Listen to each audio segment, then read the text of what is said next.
사도신경으로 우리의 신앙을 고백하도록 하겠습니다. 전능하사 천지를 만드신 하나님 아버지를 내가 믿사오며 그 외아들 우리 주 예수 그리스도를 믿사오니 이는 성령으로 잉태하사 동정녀 마리아에게 나시고 본디오 빌라도에게 고난을 받으사 십자가에 못 박혀 죽으시고 장사한 지 사흘 만에 죽은 자 가운데서 다시 살아나시며 하늘에 오르사 전능하신 하나님 우편에 앉아 계시다가 저리로서 산자와 죽은 자를 심판하러 오시리라. 성령을 믿사오며 거룩한 공예와 성도가 서로 교통하는 것과 죄를 사하여 주시는 것과 몸이 다시 사는 것과 영원히 사는 것을 믿사옵나이다. 아멘.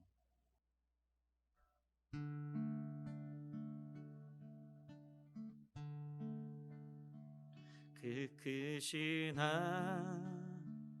하나님의 사랑 말로 다여 명 못하네. 저 높고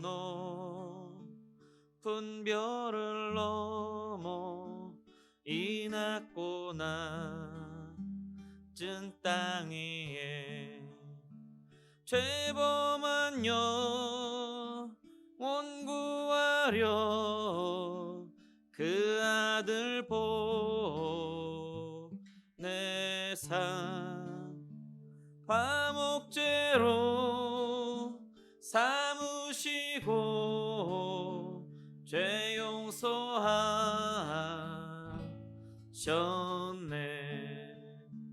하나님 그 신사랑은 증량 다 못하며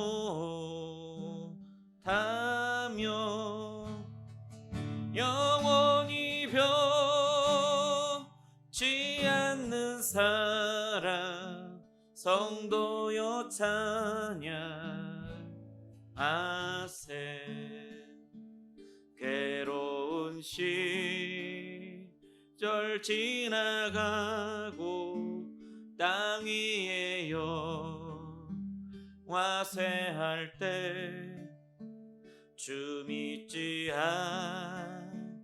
않던 영혼들은 큰 소리 외쳐 울어도 주 믿는 성도들에게 큰 사랑 베푸사 우리의 죄 사했으니 그 은혜 잊을까. 하나님 크신 사랑은 증량 다 못하며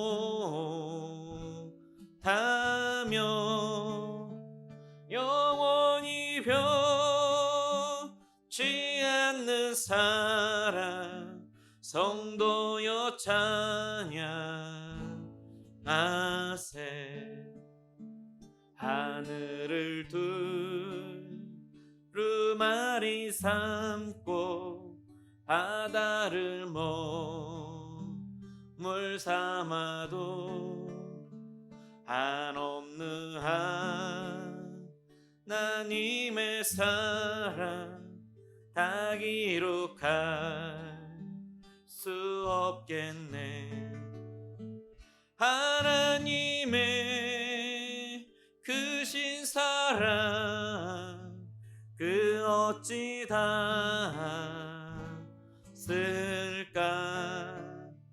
저 하늘로 비싸도 채우지 못하리.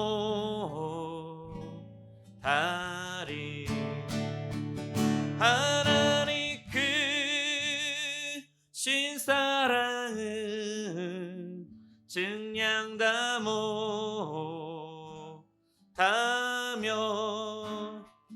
영원히 변치 않는 사랑 성도여 찬양하세. 하나님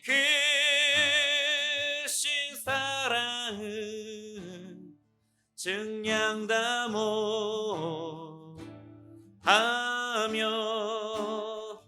영원히 변치 않는 사랑 성도여 찬양하세. 주를 위한 이곳에 예배하는 자들 중에 그가 찾는 이 없어 주님께서 슬퍼하시네. 주님이 찾으시는 그 한 사람 그 예배자, 내가 그 사람 되기 간절히 주께 예배하네. 주 내로 이곳에 서 있네. 주 임재에 엎드려 절하네. 그 어느 것도 난 필요 없네. 주님만 경배해. 주 내로 이곳에 서 있네. 주 임재에 엎드려 절하네. 그 어느 것도 난 필요 없네. 주님만 경배해. 주를 위한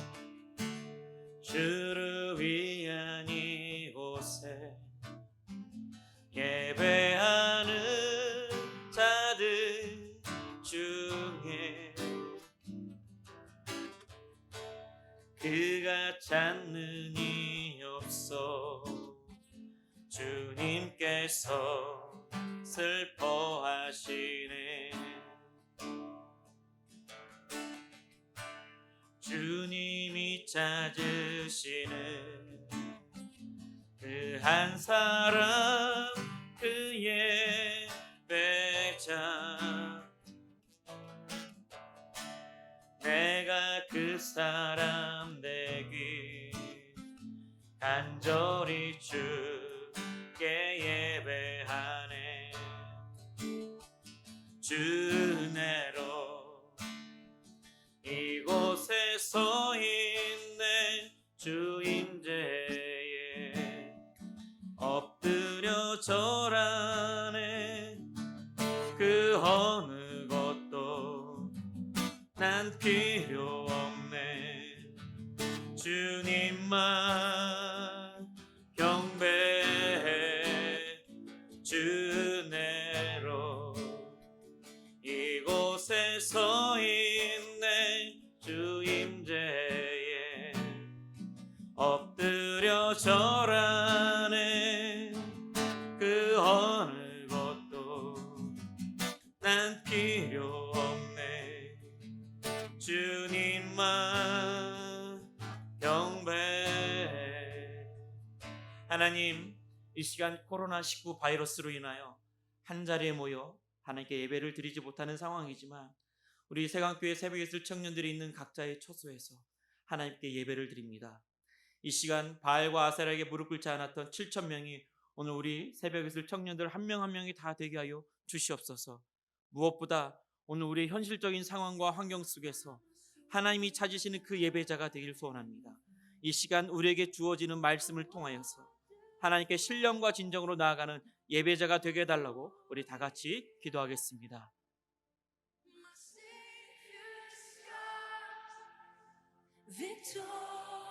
Victorious, my chains are gone, my debt is paid, from death to life, and grace to grace.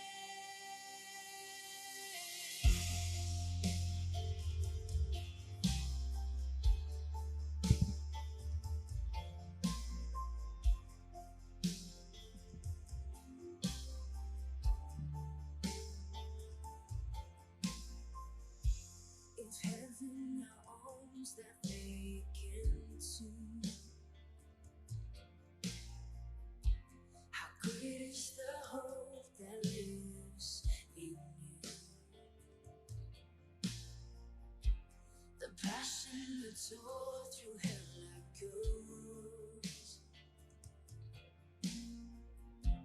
The promise that rolled back within its stone.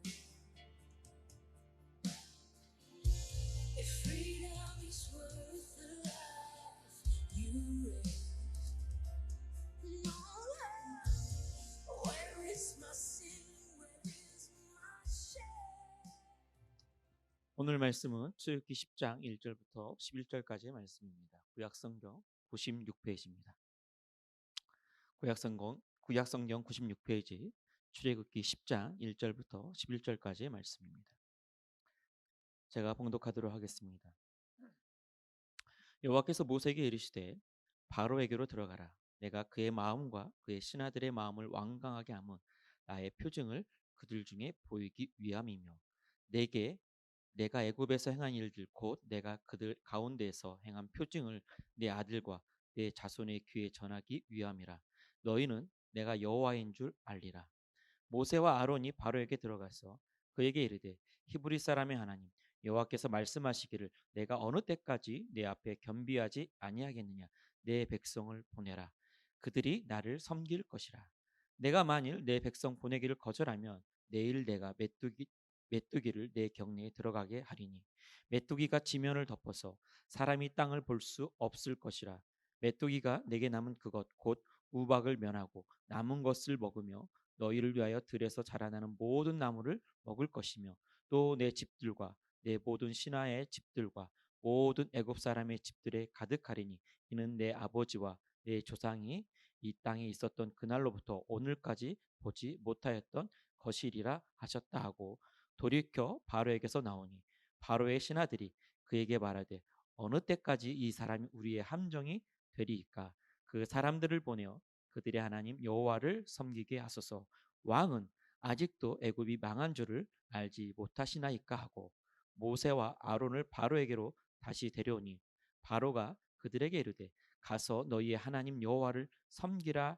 갈 자는 누구냐. 모세가 이르되 우리가 여호와 앞에 절기를 지킬 것인즉 우리가 남녀노소와 양과 소를 데리고 가겠나이다.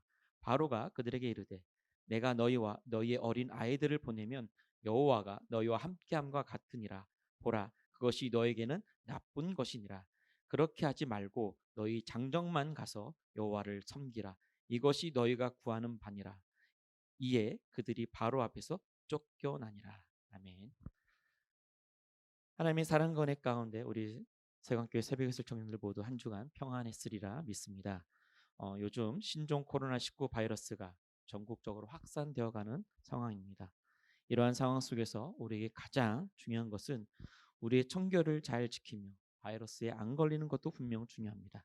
하지만 그보다 더 중요한 것은 하나님과의 관계를 잘 유지하는 것입니다. 왜냐하면 이번 코로나19 바이러스로 인하여 우리가 함께 모여 예배를 드리지 못하게 되는 상황이 점점 발생하고 있기 때문입니다. 이러한 상황과 환경 속에서 하나님과의 관계를 최우선으로 여기며 주님을 향한 사랑과 은혜를 가지고 하나님께 영광을 돌리는 삶을 사는 우리 새벽예술 청년들이 다 되길 주님으로 축복합니다. 오늘 말씀은 출애굽기 10장 1절부터 11절까지 말씀을 가지고 출애굽의 목적이라는 제목으로 말씀을 나누고자 합니다. 오늘 이 세상을 살아가는 대부분의 사람들이 가장 중요하게 여기는 것이 무엇인가? 그것은 이 세상에서 자신이 가지고 있는 꿈과 목표를 이루는 것입니다. 그러나 이러한 자신의 꿈과 목표를 이루며 성공하는 것보다 더 중요한 것이 있습니다. 그것은 바로 우리 자신의 정체성을 깨닫는 것입니다. 우리가 창세기 1장을 통해 나타나고 있는 표면적인 내용을 보면 하나님께서 이 세상을 창조하셨다라고 설명하고 있습니다. 그렇지만 창세기 1장에서 더 중요하게 강조되고 있는 것은 사실은 우리 인간의 정체성을 말하고 있다는 점입니다. 그러면 이러한 사실을 우리가 어떻게 알 수 있는가? 이것은 창세기 최초 독자가 누구인가를 잘 생각해 보면 알 수가 있습니다. 즉 출애굽기를 제일 먼저 접했던 독자는 애굽에서 탈출한 이스라엘 백성입니다. 다시 말하면 애굽에서 탈출한 이스라엘 백성들이 처음 이 창세기 1장의 내용을 들었을 때 그들은 큰 충격에 빠질 수밖에 없었습니다. 왜냐하면 그들은 애굽에서 430년이라는 시간 동안 노예라고 하는 정체성에 사로잡혀 있었기 때문입니다. 아버지도 노예였고 할아버지도 노예였고 그 할아버지도 노예였기 때문에 우리는 당연히 노예고 당연히 노예의 삶을 사는 사람으로 여겼습니다. 그와 더불어서 이 이스라엘 백성들 애굽에서 노예 생활할 때 또 무엇을 목격했냐면 애굽의 신들을 목격합니다. 애굽의 많은 신들을 목격했다는 거예요. 근데 창세기 1장을 보니까 그 애굽의 신들이 우리가 생각했던 우리의 하나님이 능력이 없어서 우리의 하나님이 힘이 없어서 우리가 지금 노예 생활을 하는 것이 아니라 그래서 애굽의 신들이 그렇게 능력이 많아서 그들의 신들이 우리 하나님을 이긴 것이 아니라 그 애굽의 신들은 한낱 하나님이 창조한 피조물에 불과했다라는 것을 이 창세기 1장을 통해서 이스라엘 백성들은 들었다라는 사실. 그와 더불어 가장 중요한 핵심은 뭐였냐면 이스라엘 백성들에게 너희는 노예가 아니다라는 얘기를 하고 있어요. 너희는 하나님께서 창조하신 피조물이며 하나님의 사랑을 받고 하나님과 인격적인 관계를 맺어야 하는 존재라고 하는 사실이 바로 이 창세기 1장에서부터 우리에게 강조하고 있는 핵심적 결론입니다. 노예 생활을 하던 그들이 광야에서 그 얘기를 들었을 때 엄청난 충격에 빠졌어요. 우리가 그동안에 생각했던 인식들이 잘못되었구나. 오늘 우리는 하나님의 사랑을 받는 존재였어. 우리의 힘이 우리의 하나님은 능력이 없는 분이 아니셨어. 가장 능력이 많고 가장 우월하신 가장 월등하신 그 하나님이 바로 우리의 하나님이다. 이러한 점은 출애굽한 이스라엘 백성들뿐만 아니라 오늘 우리에게도 동일하게 강조되고 있는 내용입니다. 오늘 이 세상을 살고 있는 우리 모든 사람들은 물질의 노예로서 이 세상에서 잘 먹고 잘 살기 위한 존재가 아닙니다. 오늘 우리는 하나님께 지음받은 피조물로서 하나님의 사랑을 받으며 하나님과 인격적인 관계 속에서 하나님의 자녀라고 하는 이 사실, 이 정체성이 성경을 통해서 우리에게 강조되고 있는 가장 중요한 핵심 중의 핵심입니다. 이러한 측면에서 우리가 예수 그리스도를 믿는다라고 하는 것이 무엇인가? 그것은 하나님의 백성, 하나님의 자녀로서의 정체성을 회복하는 것입니다. 그렇다고 한다면 하나님의 백성으로서의 정체성을 회복하는 삶은 어떤 삶인가? 그것은 한마디로 성경이 가르쳐주고 있는 대로 하나님 말씀을 실천하며 순종하는 것입니다. 이것이 신앙생활이에요. 이것을 쉽게 한마디로 말하면 예수 그리스도를 사랑하는 것입니다. 우리가 너무나 잘 아는 요한복음 3장 16절. 예수 그리스도를 사랑하는 거예요. 제가 지난주에도 언급했듯이 오늘 내가 믿음이 있는가 없는가 이것을 다르게 말하면 내가 예수 그리스도를 사랑하는가 사랑하지 않는가 합니다. 길 가는 사람들한테 내가 당신을 믿습니다. 그럼 뭐라고 얘기했나 그랬죠? 미친놈이라고 얘기했어요. 아무 관계가 없는 사람한테 내가 당신을 믿습니다. 미쳤다고 얘기해요. 하지만 우리 부모님 앞에 내가 엄마를 사랑해, 아빠를 사랑해. 아니야, 내가 부모님을 믿습니다. 내가 형을 믿습니다. 그랬을 때 미친놈이라고 하지 않아요. 왜요? 우리는 사랑의 관계이기 때문에 그래요. 사랑의 관계이기 때문에 믿음이 형성할 수가 있는 거예요. 이건 하나님의 관계도 맞아요. 내가 하나님을 믿으면 하나님을 사랑할 수 있는 것이 아니라 내가 하나님을 사랑하기 시작하면 믿음이 생긴다는 거예요. 그래서 그 믿음을 통해서 뭐가 나오는 거야? 우리가 소위 말하는 은혜, 하나님의 은혜. 그 하나님의 은혜를 통해서 우리는 이 땅에서 하나님이 주시는 축복과 기적을 누릴 수가 있게 되는 겁니다. 이것이 요한복음 6장에서 말하고 있는 오병이어의 영적인 원리였어요. 한 아이가 가지고 온 그 사랑의 도시락, 물고기 2마리와 보리떡 5개. 그 2마리의 그 사랑을 예수님한테 전했을 때 예수님이 그걸 가지고 믿음을 표현하셨어요. 믿음으로 5,000명이 먹었어요. 그런 역사라는 거예요. 한 아이의 사랑으로부터 시작된 그 사랑이 믿음을 낳게 된 것이요. 그 믿음이 하나님의 역사하심을 나타냈다라고 하는 사실. 오늘 내가 하나님을 믿는가 안 믿는가? 그 얘기는 곧 내가 예수 그리스도를 사랑하고 있는가 사랑하지 않는가라는 질문 우리에게 해봐야 돼요. 이 세상을 살아가고 있는 하나님의 백성으로서 오늘 우리가 목숨을 걸어야 될 것은 하나님을 향한 사랑입니다. 이러한 측면에서 왜 우리가 성경을 읽고 묵상하고 있습니까? 그것은 하나님을 사랑하기 위한 것입니다. 하나님을 사랑할 때 하나님을 향한 믿음이 생기는 것이고, 이러한 믿음이 하나님과 동행하는 삶을 살 수 있게 하는 것입니다. 새롭게 시작하는 한 주간 속에서 하나님을 향한 사랑이 회복되는 우리 새벽예술 청년들이 다 되길 주님의 이름으로 축복합니다. 그렇다면 오늘 우리가 살펴보고 있는 이 출애굽의 과정을 통해서 애굽이라고 하는 나라가 10가지 재앙을 받게 된 상황을 설명하고 있습니다. 왜 이 애굽이라고 하는 나라는 하나님께 10가지 재앙을 받을 수밖에 없었던 결정적인 이유가 무엇인가? 그것은 바로 왕의 완악한 마음 때문입니다. 여기서 말하고 있는 바로 왕의 완악한 마음이라고 하는 것이 무엇인가? 그것은 현실에서 오는 삶에 대한 욕심, 현재 자신이 누리고 있는 기득권을 포기하지 못하는 마음이에요. 이스라엘 백성들은 왜 그 바로 왕이 놓아주지 못하는 겁니까? 자신의 왕국이 무너져요. 하루아침에 200명이나 되는 그 노예가 쓱 사라진다고 하면 이 애굽이라고 하는 나라는 무너질 수밖에 없어요. 그것을 무너뜨리지 않기 위해서 바로 왕 끝까지 붙잡고 있는 겁니다. 이러한 바로의 완악한 마음이 궁극적으로 하나님 말씀을 듣지 못하게 만드는 가장 결정적인 요인이라고 출애굽기 기자는 계속 우리에게 말하고 있는 겁니다.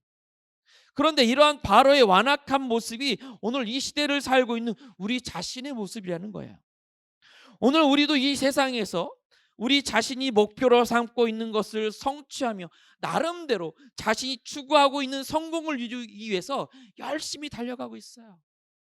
아침 이른 시간부터 저녁 늦은 시간까지 자신이 만들어 놓은, 자기가 가지고 있는 그 행복을 위해서, 성공을 위해서 늘 달려가고 있습니다. 그렇다 보니 오늘 우리 자신의 삶 속에서 주된 관심은 오직 우리 자신이 추구하고 있는, 우리 자신이 세우고 있는 그 목표에만 모든 관심이 쏠리고 있다라고 하는 사실이에요. 그렇다 보니 오늘 우리도 우리 자신의 삶 속에서 하나님의 음성을 듣지 못하게 되는 것이고, 그 결과 애굽의 왕처럼 현재 완악한 마음을 가지고 살아가는 겁니다. 이 완악한 마음이라고 하는 것은 하나님의 음성을 듣지 못하는 마음, 듣지 못하는 거예요. 하나님을 사랑하지 못하는 거예요. 근데 여기서 흥미로운 점이 한 가지가 있습니다. 왕의 완악한 마음이라고 하는 것이 애굽의 바로 왕 자신에게 책임 있는 것이 아니라 하나님께서 바로 왕의 마음을 완강하게 하셨다라고 출애굽기 10장 1절은 말씀하고 있어요. 이것을 잘못 오해하게 되면 하나님께서 애굽을 심판하시려고 바로 왕의 마음을 완악하게 만드신 것으로 생각할 수 있습니다. 하지만 이것은 그런 의미가 아니에요. 여기서 바로 왕의 마음을 하나님께서 완강하게 하셨다라고 하는 것은 그의 마음을 돌이킬 수 있도록 하나님께서 그에게 은혜를 베풀지 않았다라고 하는 의미입니다. 즉 애굽의 바로 왕은 자신이 가지고 있는 가치관, 자신이 가지고 있는 신앙, 그리고 자신이 누리고 있는 이 기득권과 현재에서 자기가 누리고 있는 그 탐욕과 욕심을 빼앗기지 않으려고 하나님 말씀을 듣지 않는 것이며 하나님과 대적을 하고 있는 것입니다. 이러한 관점을 가지고 오늘 본문에 소개가 되고 있는 이 내용을 보면 하나님께서 사실 애굽의 왕 바로에게 초점을 맞추고 있는 것이 아니에요. 이스라엘 백성들에게 모든 초점을 맞추고 있음을 성경은 언급하고 있습니다. 즉 출애굽기 기자는 애굽에 임하고 있는 재앙이라고 하는 것이 하나님께서 애굽을 심판하기 위한 측면에서 행하고 계신 것이 아니다라고 얘기합니다. 오히려 이스라엘 백성들을 깨우치기 위한 목적에서 재앙을 내리고 있는 것입니다. 쉽게 말하면 하나님께서는 애굽의 재앙을 통해 이스라엘 백성들이 하나님을 알기를 원하고 계신 겁니다. 그렇다면 오늘 본문인 출애굽기 10장을 통해서 이러한 이스라엘 백성들을 출애굽시키려는 하나님의 목적이라고 하는 것이 오늘 우리에게 어떤 의미가 있는지를 우리가 살펴보도록 하겠습니다. 오늘 본문인 출애굽기 10장 크게 두 가지 내용을 다루고 있어요. 한 가지는 여덟 번째 재앙으로서 메뚜기에 대한 재앙을 설명하고 있고, 다른 한 가지는 암흑 또는 흑암에 대한 재앙을 설명하고 있습니다. 특히 10장에서 가장 독특한 특징은 애굽에서 일어난 모든 재앙의 목적이 이스라엘 백성들을 깨우치기 위한 재앙이라고 하는 점을 설명하고 있다는 것입니다. 그래서 출애굽기 3장을 보면 이 모세의 소명으로서 모세에게만 명령했던 내용이 이제는 애굽에 있는 이스라엘 백성들 모두에게 보이고 있는 표징으로 설명하고 있습니다. 그래서 2절을 보면은 하나님께서는 이스라엘 백성들에게 출애굽에 따른 재앙의 표징을 보여주고 있는 이유가 이스라엘 백성들로 하여금 여호와 하나님인 것을 알리려는데 그 목적이 있다고 언급하고 있습니다. 그리고 3절을 통해서 여호와 하나님을 아는 것으로 끝나는 것이 아니라 이 하나님을 섬기게 하려는 것이 출애굽의 가장 궁극적인 목적임을 이 출애굽기 10장은 강조하고 있습니다. 이러한 내용은 이미 출애굽기 기자가 3장에서 언급한 바 있습니다. 그럼에도 불구하고 오늘 본문을 통해서 또다시 언급하고 있다는 거예요. 왜냐하면 애굽에 내린 7가지 재앙을 통해서 보여주고 있는 이 바로의 완악한 마음이 점점 이스라엘 백성들을 지치게 하고 있기 때문에 그렇습니다. 다시 말하면 이스라엘 백성들은 이번 재앙이 끝나게 되면 애굽에서 떠날 수 있겠지라고 하는 기대를 지금 7번이나 했음에도 불구하고 여전히 변하지 않는 현실적인 상황을 보면서 점점 그 기대가 사라져가고 있기 때문에 그렇습니다. 이번 재앙만 끝나면 이제 하나님이 말씀하신 대로 우리가 떠나서 하나님이 인도하시는 그 가나안 땅에 들어갈 수 있을 거야 라고 하는 기대가 계속 있지만 한 번의 재앙이 끝나고 또 안 되고 한 번의 재앙이 끝나고 안 되는 이런 반복적인 상황들을 통해서 이스라엘 백성들은 점점 지쳐가고 있다라고 하는 사실입니다. 이러한 상황 속에서 8번째 재앙인 메뚜기 재앙을 1절부터 20절은 설명을 하고 있습니다. 근데 여기서 눈에 띄는 대목이 한 가지가 있어요. 앞장에서는 이 9장에서는 애굽의 술객들이 이러한 모든 재앙을 하나님의 권능으로 인정했지만 이번에는 애굽의 신하들이 바로를 설득하고 있다는 거예요. 즉 9장에서는 애굽의 술객들이 이건 하나님의 권능이기 때문에 이제 신이시여 우리가 이스라엘 백성들을 놓아줘야 됩니다 라고 얘기를 했었지만 이제는 그 애굽의 술객들뿐만 아니라 애굽의 신하들도 동일하게 말하고 있다는 거예요. 이렇게 신하들이 언급하자 바로는 남자 장정만 가서 하나님을 섬겨라 라고 11절을 통해서 제안을 합니다. 왜 이렇게 제안을 한 것이냐? 그것은 곧 아내와 자식들 그리고 이스라엘 백성들의 재산을 볼모로 삼아서 인질로 삼아서 그들이 도망치지 못하도록 하려고 하는 것이 이 바로의 술책이었던 겁니다. 이러한 제안을 12절과 20절을 통해서 모세와 아론은 거절을 하고 있는 겁니다. 그리고 하나님께서는 초자연적인 역사로서 메뚜기 떼를 통한 재앙으로 애굽에 그나마 남아있던 푸른 채소와 열매들까지 모두 먹어치우는 상황을 15절은 언급하고 있습니다. 여기서 메뚜기 재앙이 하나님의 초자연적인 역사라고 하는 점을 나타내고 있는 대목이 있어요. 그것은 바로 동풍입니다. 왜냐하면 일반적으로 남풍과 남서풍을 타고 리비아나 에티오피아 등지에서 날아오는 것이 일반적인 현상이었어요. 그런데 동풍이 불었다라고 하는 것은 아라비아 사막 지역에서 메뚜기 떼가 날아온 것이기 때문에 일반적인 현상이 아니라 하나님께서 내리신 재앙이라는 것을 우리에게 성경은 보여주고 있는 것입니다. 결국 이 8번째 재앙을 당하고 난 바로는 자신의 죄를 뉘우치고 용서를 빌게 되지만 여전히 이스라엘 백성들을 놓아주지 않고 있습니다. 그리고 21절부터 29절을 보면 9번째 재앙으로서 흑암에 대한 재앙을 설명하고 있습니다. 이 재앙은 애굽의 모든 전역에서 앞을 볼 수 없을 만큼 3일 동안 흑암이 임하게 되는 재앙입니다. 하지만 하나님께서 이스라엘 백성들이 거하고 있는 이 고센 지방에는 광명이 비춰서 아무런 해도 입지 않았다라는 것을 언급하고 있습니다. 그러면 여기서 언급하고 있는 흑암에 대한 재앙은 무엇을 의미하는 것인가? 그것은 이 당시 애굽의 신으로 섬겼던 태양의 신, 즉 라라고 하는 이 태양의 신에 대한 무기력함을 우리에게 보여주고 있는 재앙입니다. 그래서 이러한 재앙, 마지막 이 9번째 재앙을 설명하면서 오늘 본문은 끝을 맺고 있습니다. 그렇다고 한다면 이제 오늘 본문을 통해 출애굽기 기자가 우리에게 가르쳐주고자 하는 메시지가 무엇인가? 오늘 본문을 보면은 우리가 먼저 살펴봐야 될 게 뭐냐면 창세기 12장 3절입니다. 창세기 12장 3절에 대한 말씀에 대한 응답을 지금까지 요셉과 모세를 통해서 우리에게 보여주고 있어요. 이 얘기가 무슨 얘기냐?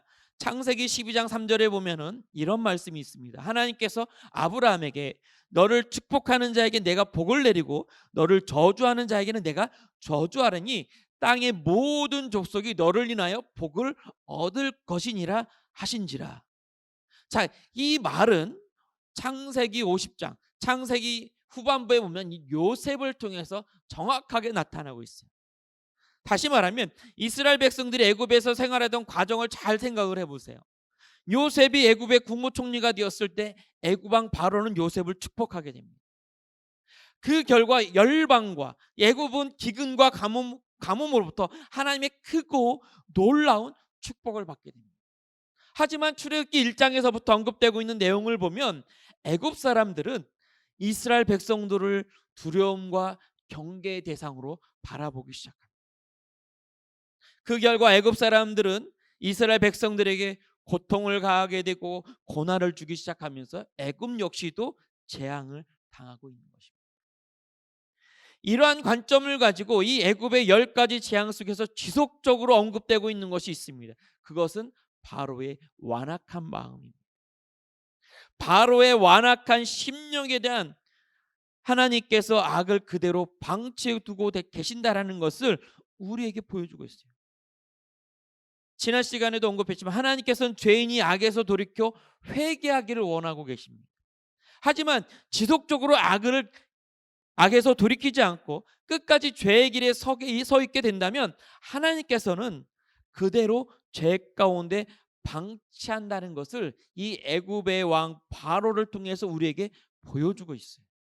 이것이 바로 조직신학에서 말하고 있는 유기된 자입니다. 즉 오늘 본문이 출애굽기 10장은 하나님께 선택을 받은 자와 유기된 자, 즉 하나님의 선택으로부터 버려진 자의 모습을 동시에 보여주고 있습니다. 하나님께 버림을 받은 자는 결국 어떨까요? 하나님의 저주 아래서 하나님의 재앙을 받게 된다는 거예요. 반면에 하나님께 선택을 받은 자는 단순히 하나님께 구원을 받는다는 측면도 있지만 가장 중요한 점은 하나님을 섬기기 위해서 선택을 받았다라고 하는 것이 오늘 본문이 출애굽기 10장을 통해서 가르쳐주고 있는 결론인 거예요. 이러한 내용은 출애굽기 10장 2절부터 3절을 통해서 이스라엘 백성들을 출애굽시키려는 하나님의 목적이 무엇인가? 그것은 이스라엘 백성들을 통해 하나님께서는 섬김을 받으려 한다는 것이 하나님께서 이스라엘 백성들을 출애굽시키려는 주된 목적인 것입니다. 앞에서도 언급한 것처럼 우리가 성경을 이해함에 있어서 간과하기 쉬운 부분이 분명 성경에 기록된 사건에 대한 사실도 중요합니다. 하지만 이 성경을 맨 처음 읽었던 최초 독자의 상황도 우리가 잘 살펴볼 필요가 있습니다. 오늘 본문을 읽고 있는 최초의 독자, 출애굽한 이스라엘 백성들은 시내산 광야에 있는 상황이에요. 즉 오늘 본문을 통해 이스라엘 백성들이 애굽에서 나오게 된 가장 결정적인 이유이자 목적은 하나님을 섬기려는 데 목적이 있다는 겁니다. 그렇다면 우리 인간은, 우리 사람은 하나님을 어떻게 섬겨야 하는가? 성경은 우리에게 어떤 형식적인 측면을 언급하고 있지 않습니다. 다만 출애굽기 기자가 지속적으로 우리에게 언급하고 있는 것이 있어요. 바로의 완악한 마음. 바로 왕의 완악한 마음.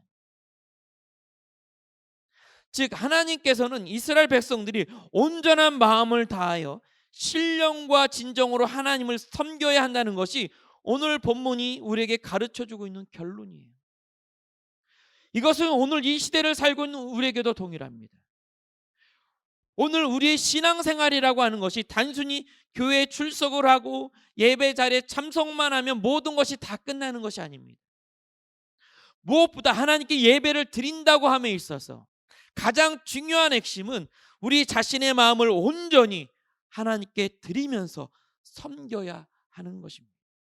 이것이 곧 하나님과의 관계를 회복할 수 있는 유일한 길임을 오늘 본문이 우리에게 강조하고 있는, 그리고 오늘 우리에게 가르쳐주고 있는 결론적인 메시지입니다. 이런 측면에서 웨스트민스터 소요리 문답에서 제일 첫 번째 되는 질문을 보면 사람의 제일 되는 목적이 무엇인가? 오늘 나에게 제일 되는 목적이 무엇인가? 그것은 하나님을 영화롭게 하고 그로 인하여 영원토록 즐거워하는 겁니다. 누구를 즐거워하는 걸까요? 하나님을 즐거워하는 것. 하나님을 영화롭게 하고 그로 인하여 영원토록 즐거워하는 것, 이것이 뭘까요? 한마디로 예배입니다.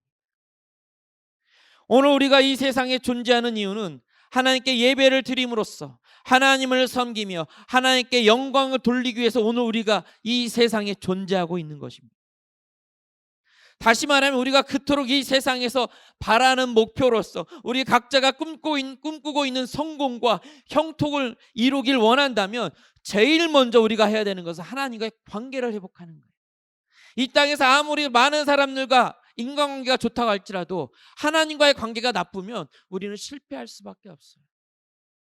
비록 하나님과 우리가 이 세상에서 인간관계가 나쁘다 할지라도 하나님과의 관계만 좋다고 한다면 그 관계로 인해서 하나님은 우리를 다시 회복해 주십니다.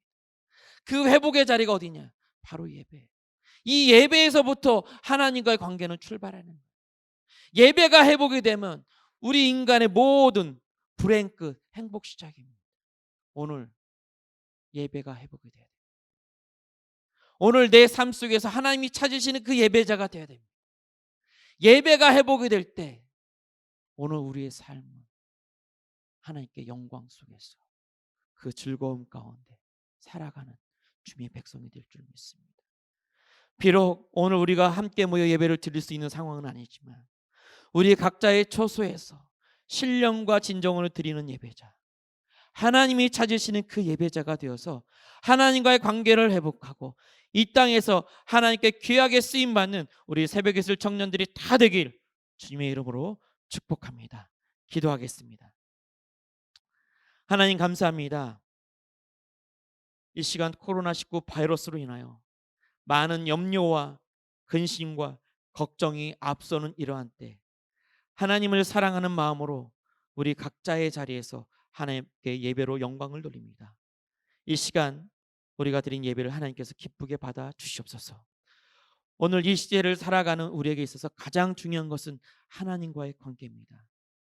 하나님께 신령과 진정으로 드리는 예배자, 하나님이 찾으시는 그 예배자가 되는 우리 새벽에 있을 청년들 모두가 다 되게 하여 주시옵소서.